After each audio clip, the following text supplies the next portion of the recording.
You need to log in as a radiologist. Select modality worklist or PACS. Select your patient from the worklist. Enter required demographics and tap Next. Select ethnicity or race. Select American for the community. If there is plaque present, select the segment of the artery. Otherwise, move on to the next field.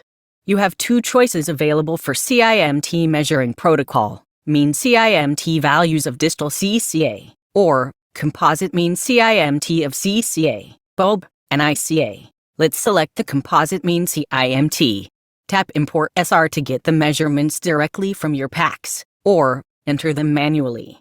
The assessment will be created automatically and you can modify it if applicable. Tap Next to preview the report. To print a hard copy of the report, tap Share icon. Select your printer from the list. Adjust your settings as desired and tap Print.